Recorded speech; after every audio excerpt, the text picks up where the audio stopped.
Take this, £100,000. Leave my son Marcus behind and walk away. No, I can't. I love him. I will not leave him.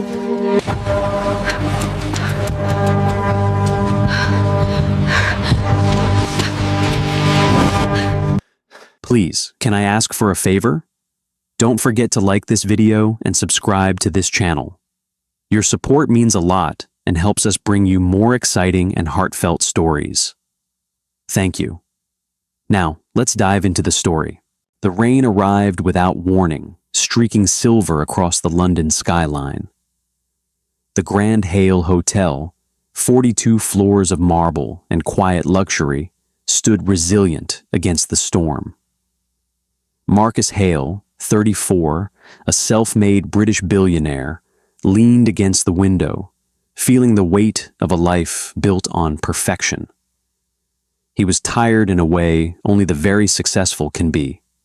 Tired of the rituals, the polished conversations, the hollow reverence of people who wanted something from him. Nobody ever just arrived. Nobody ever surprised him. A knock came just after 4. Leah entered, carrying a silver tray, every step precise, every movement graceful. She was Turkish, dark hair framing a face of quiet, striking beauty, warm brown eyes full of intelligence she never felt the need to announce. She moved through the room with the ease of someone entirely comfortable in her own skin, radiating elegance without effort or performance. Marcus froze. In 34 years, no room had ever shifted when someone walked into it. This one did. "Good afternoon, sir. Afternoon refreshments? Side table?" "Yes, please," he said, the words catching somewhere in his chest. "What is your name?" "Leah," she replied. One word, effortless and honest. The next morning, Marcus dressed deliberately, navy cashmere, his bespoke cologne, sandalwood and cedar, bergamot at the top, amyris warming the base. When Leah arrived with breakfast, he invited her to sit. She accepted with composure, alert yet at ease, like someone who understood the weight of a moment without being overwhelmed by it. "Tell me about yourself, Leah," he said. She spoke quietly, choosing her words with care. Her father had died when she was 15, taken by a sudden illness that gave the family no time to prepare and no room to grieve slowly. Her mother had fought to keep things together after that, tending roses and jasmine, running a small artisanal fragrance business from their home, pouring everything she had into keeping Leah fed, kept, and educated. But when her mother passed 2 years later, Leah was 17, alone, and inheriting nothing but knowledge and grief. The fragrance business was too small to survive without her mother's hands and too underfunded to scale on its own. So Leah made a decision. She would work in hospitality, where her poise and quiet intelligence could earn her a living, and save carefully, building toward the day she could resurrect what her mother had started and grow it into something worthy of the woman who taught her. Every shift, every tip, every promotion was a step toward that dream. The Grand Hale Hotel in London was simply the next rung on a ladder she had been climbing alone since she was 17, her voice warm and unhurried, as though she trusted the words to arrive in their own time. Then she paused, tilted her head slightly, and inhaled. "Your cologne," she said softly. "Sandalwood, cedarwood, bergamot, and amyris underneath." Marcus stared. Nobody had ever identified the amyris before, not once. She smiled, a small, perfect curve of her lips that felt like being seen for the first time. "You are extraordinary," he whispered. They spoke until the sun shifted across the floor, and when he reached for her hand, she let him, slowly, carefully, placing trust as if it were something fragile and worth protecting. That evening, Leah brought the last service of the day. The golden chandelier light spilled softly across the marble floor, and something in the room felt different, quieter, heavier with meaning. When she reached the door to leave, Marcus stepped forward. He didn't speak at first. His eyes did the work, full of quiet urgency, full of tenderness he had no practiced words for. He reached for her hand gently, fingers brushing hers. "Please, don't go," he whispered. Leah froze. Every instinct said to leave, to keep herself safe, to not be the woman who stayed. But the sincerity in his eyes, the absence of performance or agenda, held her in place. She turned and looked at him fully. What she saw was not a man trying to impress her. It was a man who simply could not pretend anymore. She stayed. They shared the quiet warmth of the room, leaning into each other's presence. Every glance spoke volumes. He tucked a strand of hair behind her ear. Her hand rested lightly on his arm. Laughter came softly, whispered like a secret. Then gently, Marcus leaned in and kissed her. Tender, unhurried, full of the kind of trust that doesn't come easily to anyone. For Leah, it was her first night of real closeness with any man, a night of first trust and complete emotional surrender. Every glance, every subtle touch, every whispered breath drew them closer, creating a bond that was tender, electric, and deeply intimate in a purely emotional sense. It was a sweet, unforgettable beginning of something neither of them had planned, filled with hope, excitement, and the profound intensity of a first truly heartfelt connection. Exhausted by the intensity of the night and the depth of her emotions, Leah finally allowed herself to relax. She leaned gently against Marcus, resting her head on his chest, and drifted into a peaceful sleep, comforted by the steady warmth and steady heartbeat of the man she trusted completely. A few weeks later, Leah discovered she was pregnant. She held the knowledge quietly for 3 days before going to him. When she arrived at his door, Marcus stepped aside without a word, his eyes patient and steady, the way a man looks when he already knows something important is coming. She told him. Marcus was still for a long moment. Then he rose, walked to the wardrobe, and returned with a small black velvet box. He knelt before her, calm, deliberate, his eyes locked on hers. "I have loved you since the morning you fell asleep in my arms," he said quietly. "Marry me." Leah's walls, built meticulously since her father died, crumbled. She said yes. The world outside moved on, unaware of the permanence forged inside that room that afternoon. But the world had its own plans. Margaret Hale, 68, British, and the kind of woman who had spent a lifetime controlling outcomes, had heard the news through hotel staff. Her arrival at Leah's London apartment was deliberate and cold.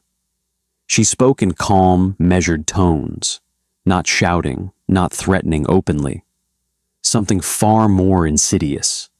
She planted doubt. She told Leah that Marcus had been quietly engaged to someone else for over a year. A woman named Camille Fontaine, a Canadian businesswoman, the two of them bound by old family agreements.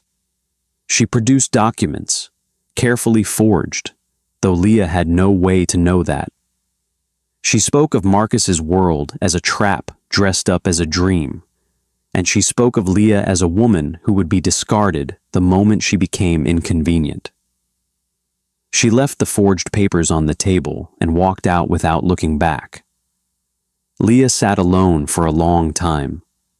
The ring on her finger felt suddenly heavy. Her mind pulled in 2 directions: the man she had come to trust completely, and the evidence sitting right in front of her eyes. She had no way to verify. She had no one to call, and she was carrying his child. Slowly, she placed the ring on the table, picked up her coat, and made the hardest decision of her life. She would disappear, quietly, carefully, until she understood what was real.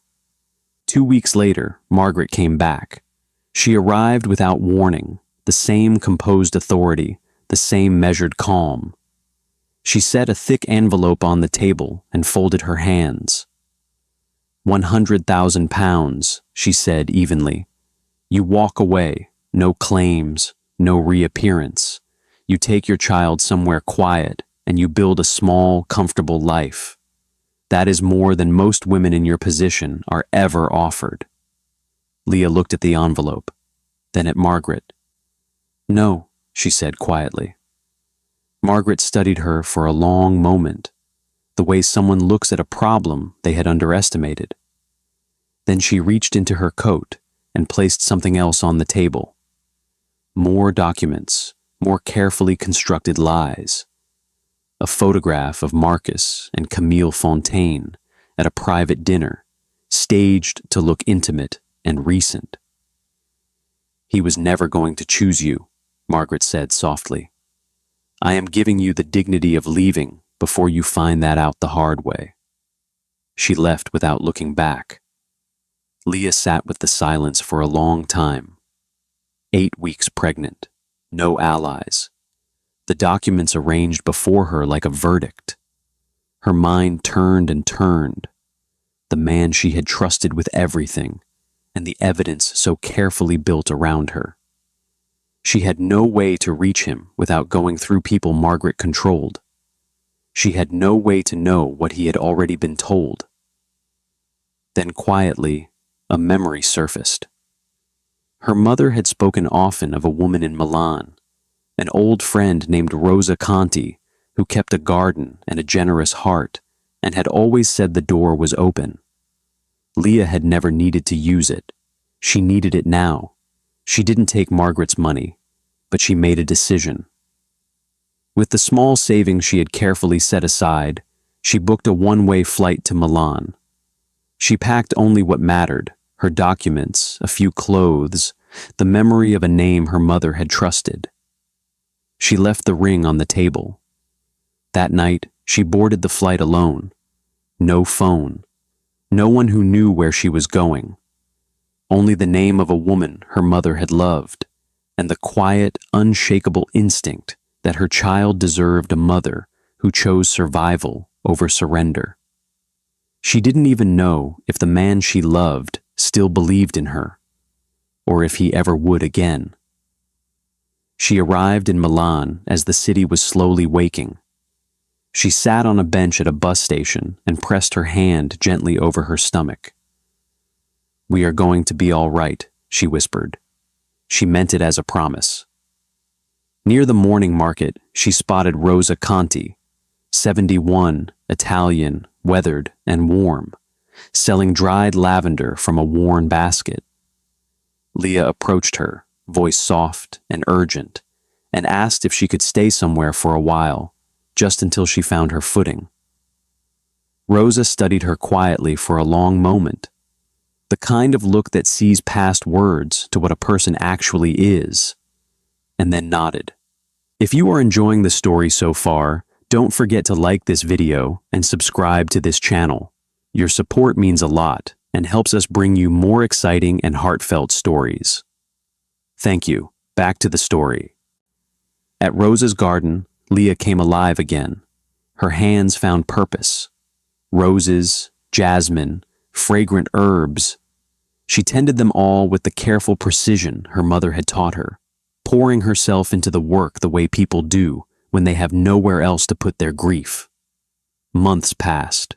She began helping Rosa with small tasks, learning the routines, making herself useful. Rosa, in turn, recommended her to a nearby luxury hotel, a well-regarded establishment where Leah's poise, competence, and quiet charm earned her a position at the front desk. She was promoted to assistant concierge within weeks. In between shifts, she filmed short videos in Rosa's garden, tips on flowers, fragrance notes, cultivation techniques. Her voice was calm. Her hands were graceful. Subscribers came slowly at first, then in thousands, drawn to something they couldn't quite name. The sense that the woman on screen had survived something and come out of it more beautiful for it. 6 months pregnant, Leah stood behind the concierge desk on an ordinary Tuesday morning when the lobby doors opened. Marcus Hale walked in. He was there on business, a brief meeting with the hotel's European director, a stopover that had been arranged purely out of scheduling convenience. Nobody had planned it. Nobody had arranged it. It was simply the kind of moment that makes people believe the universe has its own quiet intentions. He was looking down at his phone as he crossed the marble floor. His assistant was saying something beside him. The lobby was busy, voices overlapping, heels clicking on polished stone. Then something made him look up. He stopped walking, mid-step. His assistant kept moving and nearly collided with him. Leah, standing behind the desk, heavily pregnant, her dark hair pinned back. Her eyes, those same warm, intelligent eyes, finding his across the lobby as if the crowd between them didn't exist. For a full 3 seconds, neither of them breathed. Then Marcus crossed the lobby in long, quick strides, not walking, almost running. And when he reached her, he didn't speak. He couldn't.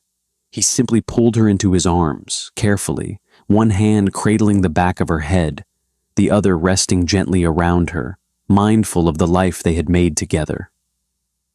Leah's composure broke completely. The months of fear, isolation, and silence, all of it cracked open at once. She buried her face in his chest and cried, her shoulders shaking, both hands gripping his jacket as if she were afraid he might disappear again. Marcus wept too, quietly, without shame. His face pressed to her hair, his voice barely above a whisper. I looked for you everywhere, every day. I never stopped. The lobby had gone still. Guests at the check-in queue had turned. A couple near the fireplace had lowered their newspapers. A young woman paused mid-sip of her coffee. The hotel staff stood motionless, unsure whether to look away or simply bear witness.